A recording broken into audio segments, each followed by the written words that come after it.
And Facebook profile থেকে message button কিভাবে remove করতে হয় সেটি দেখিয়ে দেব ভিডিওতে। যেমনটা দেখতে পাচ্ছেন আমার ফেসবুক প্রোফাইলে মেসেজ বাটন আইকনটি কিন্তু শো করছে। তো এখান থেকে আমি এই ফেসবুক মেসেজ বাটনটি রিমুভ করে দেব আর আপনাদেরকে সেটি দেখিয়ে দেব যে আপনি কিভাবে আপনার পেজ অথবা প্রোফাইল থেকে মেসেজ বাটনটি রিমুভ করবেন, কেউ আর আপনাকে মেসেজ দিতে পারবে না। তো এখান থেকে যদি আমি মেসেজ বাটনটি রিমুভ করে দিই, এই ক্ষেত্রে কেউ আর আমাকে ফেসবুকে মেসেজ করতে পারবে না। আর এই মেসেজ বাটন কিভাবে রিমুভ করতে হয় এই ভিডিওতে সেটি আপনাদেরকে দেখিয়ে দেব। এর জন্য আমরা চলে যাব, আমি এখন রয়েছি ফেসবুক লাইটে। তো এর জন্য এই কাজটি করতে হলে অবশ্যই আমাদেরকে ফেসবুকের যে অফিসিয়াল অ্যাপ্লিকেশন রয়েছে ফেসবুক, তো এই ফেসবুকে অফিসিয়াল অ্যাপ্লিকেশনটি ওপেন করে নিতে হবে।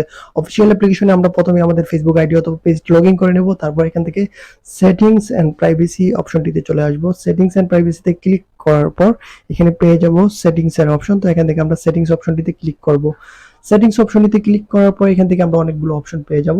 এখানে অনেকগুলো অপশন দেওয়া থাকবে। তো দেখতে পাচ্ছেন এটা আমার প্রোফাইল, এই সুইচ আমার প্রোফাইল এখানে। তো এখান থেকে আমরা খুঁজে বের করে নেব, অথবা এখান থেকে যে উপরে যে সার্চ বার রয়েছে, আপনি সার্চ বারে যে সার্চ বার রয়েছে এখান থেকে সার্চ করতে পারেন আপনি। যদি আমি এখানে সার্চ করি মেসেজ লিখে, এখানে যদি আমি মেসেজ লিখে যদি সার্চ করি মেসেজ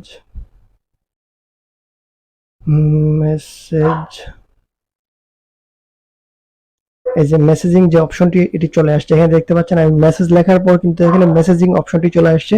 তো আমি এখান থেকে আপনাদেরকে সার্চ দিয়ে দেখালাম।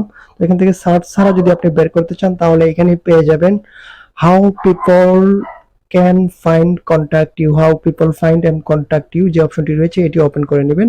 এটি ওপেন করে নেওয়ার পর নিচে দেখতে পাবেন মেসেজ ইনেবল করা রয়েছে। এখান থেকে মেসেজ অফ করে দিলেই আপনাকে আর কেউ মেসেজ করতে পারবে না।